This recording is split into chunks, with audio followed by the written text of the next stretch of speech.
महाभारत काल के बाद भारत के सबसे बड़े भूभाग पर एक छत्र राज्य करने वाले महान प्रतापी राजा राजा विक्रम का तो नाम आपने सुना होगा। विक्रमादित्य के नाम से उनकी लोक कथाएं भी बहुत ज्यादा प्रसिद्ध हैं। उन्हीं के बड़े भाई का नाम था राजा भर्तृहरि। भर्तृहरि ने वैराग्य पर वैराग्य शतक नाम का एक महान ग्रंथ लिखा था। इस ग्रंथ के अंदर एक श्लोक है, भोगा न भुक्ता वयमेव भुक्ता, तपो न तप्तम वयमेव तप्तः, कालो न यातो वयमेव याता, तृष्णा न जीर्णा वयमेव जीर्णा।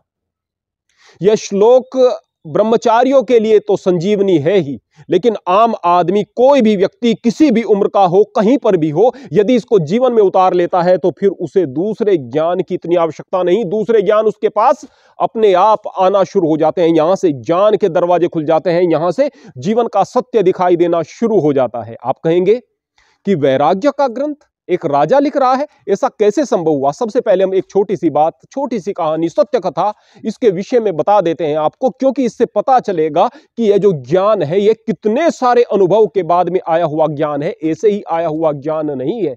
राजा भर्तृहरि, जो कि वास्तव में एक बहुत अच्छे शासक थे, दिक्कत इस बात की थी कि कई बार वह अपनी पत्नी के कहने से, उसके मोह में आकर के, अतिशय प्रेम में आकर के कुछ गलत फैसले भी ले लिया करते थे। अत्यधिक प्रभावित थे अपनी पत्नी से। अपनी पत्नी के सामने उन्हें न अपना कर्तव्य सुझाई देता था, कुछ भी दिखाई नहीं देता था, लेकिन उसकी पत्नी पतिव्रता नहीं थी। एक बार जब विक्रम पिंगला के महल के आगे से गुजर रहा था तो पिंगला के महल में उसने एक सहीस को देखा। उस सहीस के साथ अपनी भाभी को ऐसी अवस्था में देख करके विक्रम दंग रह गया कि यह क्या हो रहा है। पिंगला ने भी यह देख लिया कि विक्रम ने हमें इस स्थिति में देख लिया है। पिंगला ने कहा कि इस बात को अपने भाई से मत कहना, मैं तुम्हें पुत्रवत प्रेम करती हूं, ऐसा ना हो कि तुम्हारे खिलाफ मुझे कुछ कदम उठाना पड़े। हाथ जोड़कर विक्रम ने कहा कि भाभी, मैं भी मां से बढ़कर तुम्हें सम्मान देता आया हूं, लेकिन मैं अपने भाई से धोखा नहीं कर सकता। तुम्हारी वास्तविकता देश हित में भी और परिवार के हित में भी और मेरे भाई के हित में भी मुझे अपने भाई से बतानी पड़ेगी। लेकिन इससे पहले पिंगला ने भर्तृहरि को बुलवाया और उस पर इल्जाम लगा दिया, विक्रम पर इल्जाम लगा दिया कि यह जो विक्रम है यह मुझ पर कुदृष्टि रखता है। यह सुनकर के भर्तृहरि के पैरों के नीचे से जमीन खिसक गई। उसे बड़ा विश्वास था अपने भाई से और बहुत प्रेम करता था।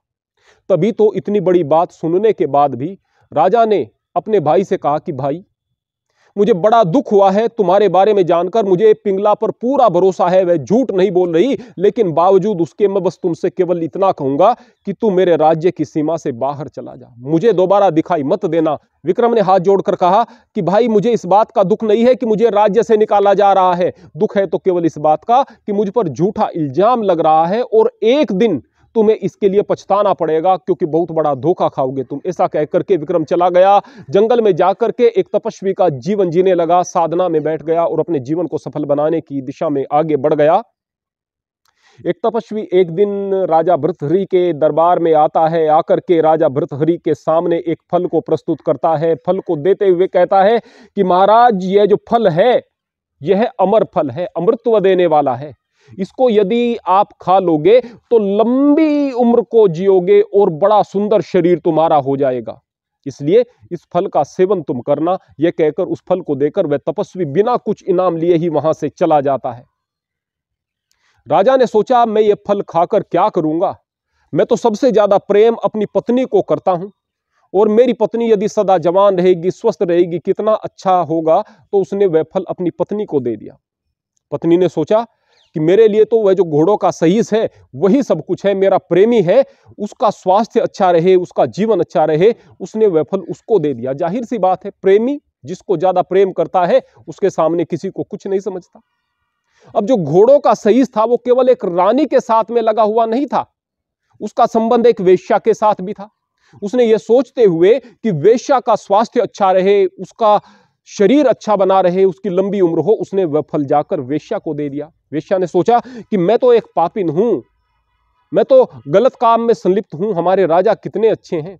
वो चिरंजीवी हों, वो स्वस्थ रहें, इससे बढ़कर क्या हो सकता है। वह राजा के सामने गई और जाकर कहने लगी, महाराज आपके लिए एक भेंट है, एक फल है, इसको खाओगे तो तुम चिरकाल तक जियोगे और तुम्हारा शरीर बहुत सुंदर रहेगा, बड़ा स्वस्थ रहेगा, तुम इस फल को ले लो। फल को राजा देखते हैं, वह बिल्कुल विचित्र फल, बिल्कुल एक ही फल ऐसा था, विचित्र फल।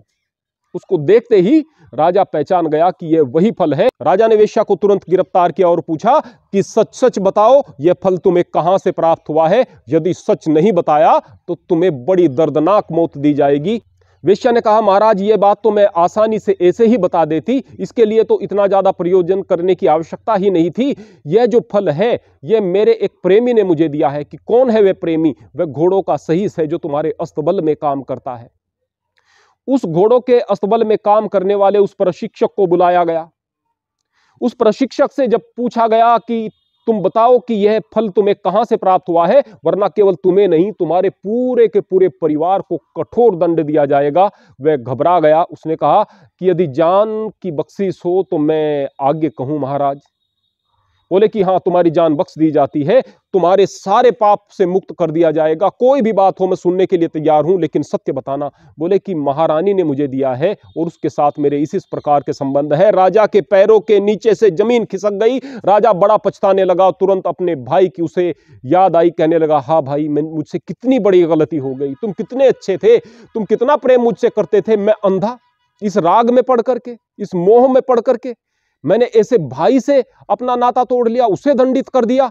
वो तुरंत महल को छोड़ करके अपने भाई के पास में गया और जाकर के कहने लगा कि तू मेरा छोटा भाई है, लेकिन तुम्हारे पैर पकड़ता हूं, तुझसे एक बात कहता हूं, तुझसे एक विनती करता हूं, मेरे भाई तू राज्य को वापस चला जा। मैं अब जीना नहीं चाहता, लेकिन मैं इस शर्त पर जिंदा रहूंगा कि यदि तू जाकर सिंहासन पर बैठेगा तो मैं अपने आगे के जीवन को सफल बनाने का प्रयास करूंगा, जो अब तक पाप किए हैं उनसे मुक्ति पाने का प्रयास करूंगा। बहुत ज्यादा अनुनय विनय से वहां से विक्रम वापस आते हैं, सिंहासन पर बैठते हैं और राजा भर्तृहरि सब कुछ त्याग करके, राजपाट त्याग करके, यहां तक कि राजसी वस्त्रों तक का त्याग करके पता लगाते हैं कि वह तपस्वी कौन था जो कि यहां पर फल को लेकर के आया था। उस तपस्वी के पास में चले जाते हैं। वह तपस्वी कोई और नहीं था, महान तपस्वी श्री गुरु गोरक्षनाथ जी महाराज थे। उनकी शरण में जाकर के राजा भर्तृहरि ने दीक्षा ली और आगे का जीवन तपस्वी के रूप में बिताया। उन्होंने ही वैराग्य शतक की रचना की, जहां पर संसार की वास्तविकता वह बताते हैं और बताते हैं कि इस राग में कितना दुख हम उठा सकते हैं, कितना ज्यादा इस प्रपंच में फंस करके हम दुखी हो जाते हैं।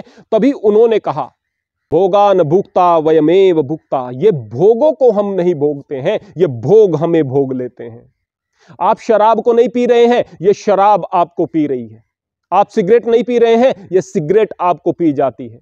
आप जिस भी दुर्व्यसन में पड़ते हैं वह दुर्व्यसन आपका उपभोग करता है। आप ब्रह्मचर्य का नाश करके ब्रह्मचर्य नाश का उपभोग नहीं कर रहे, बल्कि यह ब्रह्मचर्य नाश आपका उपभोग कर रहा है, आपको अंदर से समाप्त कर रहा है। यानी अभी जिस प्रकार भर्तृहरि को लग रहा था कि संसार में बस जो चीजें हैं वह सत्य है, अच्छे राजा के रूप में, बुरा राजा नहीं था, अच्छे राजा के रूप में जीवन जी रहा था, कोई दिक्कत की बात नहीं थी। हकीकत सामने आई तो पता चला कि वास्तव में मैंने कितना कुछ खो दिया है। राजा भर्तृहरि ने तो थोड़ा ही कुछ खोया था, आप ज्यादा कुछ खो रहे हैं। प्यारे बच्चों, प्यारे युवाओं, यदि इस भोग के चक्कर में पड़ करके, ब्रह्मचर्य नाश के चक्कर में पड़ करके अपनी जवानी को बर्बाद कर रहे हो, अपने समय को बर्बाद कर रहे हो, अपनी योग्यता को बर्बाद कर रहे हो, अपनी प्रतिभा को बर्बाद कर रहे हो, वास्तव में यह ब्रह्मचर्य नाश की आदत तुम्हें भोग जाती है। जो शराब में पड़े हुए लोग हैं वह अपने धन को समाप्त कर जाते हैं, वह अपने परिवार के सुख को खो देते हैं, वे अपने भविष्य को बर्बाद कर देते हैं, अपने बच्चों के भविष्य को बर्बाद कर देते हैं। क्यों बर्बाद कर देते हैं? क्योंकि उन्हें ऐसा लग रहा होता है कि हम शराब का आनंद ले रहे हैं,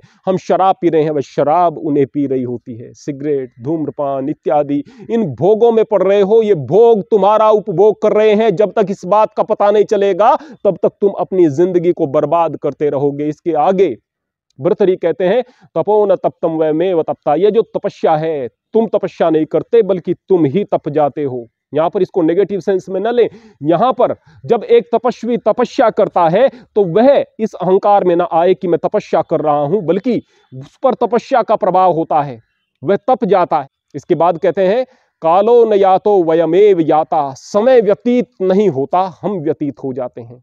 हम सोच रहे हैं कि हम 21 साल के हो गए हैं, 22 साल के हो गए हैं, 50 साल के हो गए हैं, 55 साल के हो गए हैं और खुशियां मना रहे हैं, एक एक जन्मदिन की खुशियां मना रहे हैं, जबकि एक एक जन्मदिन सजग होने के लिए है कि हमारे पास में अब वक्त कम बचा हुआ है, इस कम वक्त का प्रयोग करके हम क्या कुछ बेहतर कर सकते हैं संसार में, और संसार से जाने के बाद भी अपनी कीर्ति छोड़ करके जाएं, बच्चों के हीरो बन करके जाएं, बच्चों के लिए आदर्श बन करके जाएं, हमारी पीढ़ियां आने वाली हमारा नाम ले कि हमारी पीढ़ी में कोई व्यक्ति इस प्रकार का हुआ था।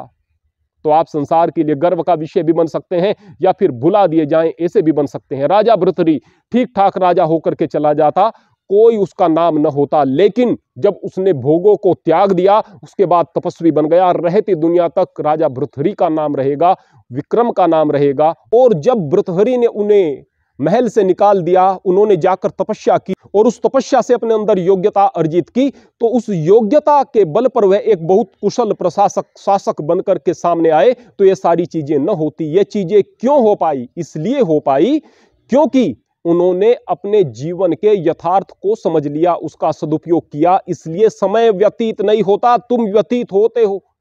यह धरती वही है जिस धरती पर पहले कभी श्री राम हुए होंगे, भगवान कृष्ण हुए होंगे, जिस पर नानक और कबीर होकर के चले गए हैं। समय नहीं बीत रहा, बस हम चीजों को समझाने के लिए कह देते हैं कि समय बीत रहा है, लेकिन वास्तव में व्यक्ति बीत रहा होता है। इसके बाद में एक महत्वपूर्ण बात आती है, सबसे महत्वपूर्ण बात आती है, तृष्णा न जीर्णा वयमेव जीर्णा। ये तृष्णा बूढ़ी नहीं होती, हम बूढ़े हो जाते हैं। अभी आप जवान हो रहे हो, ब्रह्मचर्य नाश कर रहे हो, बुरी आदतों में पड़ रहे हो, शादी हो गई तो भी आप केवल शायद एक काम के साथ में चिपके रहेंगे। यदि इसी तरह की आपकी मानसिकता रही, यदि आपके अंदर सामर्थ्य रहा, तो बस शादी का भी एक जैसा ही मकसद बना करके रखेंगे, शरीर शरीर शरीर। जब शरीर कमजोर हो जाएगा, जब आपके शरीर से यौवन समाप्त हो जाएगा, शरीर से टेस्टोस्टेरोन खोने लगेगा, तो उस वक्त दवाइयां खाओगे, 1000 प्रकार के इंजेक्शन इत्यादि लगाओगे, लेकिन उसी कार्य की तरफ बढ़ोगे, गोलियां खा कर उसी कार्य को करोगे। जबकि आपका सामर्थ्य ऐसा भी नहीं रहेगा शरीर का, तो उस समय आपका शरीर जीर्ण हो रहा होगा। उस समय गंदी बातों में आनंद लोगे, खराब बातों में आनंद लोगे, दूसरों को इस तरह की बात करते हुए उनमें आनंद लोगे, लेकिन टिके वहीं रहोगे। कारण क्या है? कारण है कि तृष्णा जीर्ण नहीं होती, तुम जीर्ण हो जाते हो। माया मरी न मन मरा, मर मर गया शरीर, आशा तृष्णा ना मरी, कह गए दास कबीर। आदमी बूढ़ा हो जाता है, तृष्णा बूढ़ी नहीं होती। जिसने तृष्णा को बूढ़ा कर दिया, जिसने तृष्णा को समाप्त कर दिया, वह व्यक्ति जीवित स्थिति में ही मुक्ति को प्राप्त हो जाता है। और मुक्ति का सर्वश्रेष्ठ साधन होता है तृष्णा को समाप्त करना।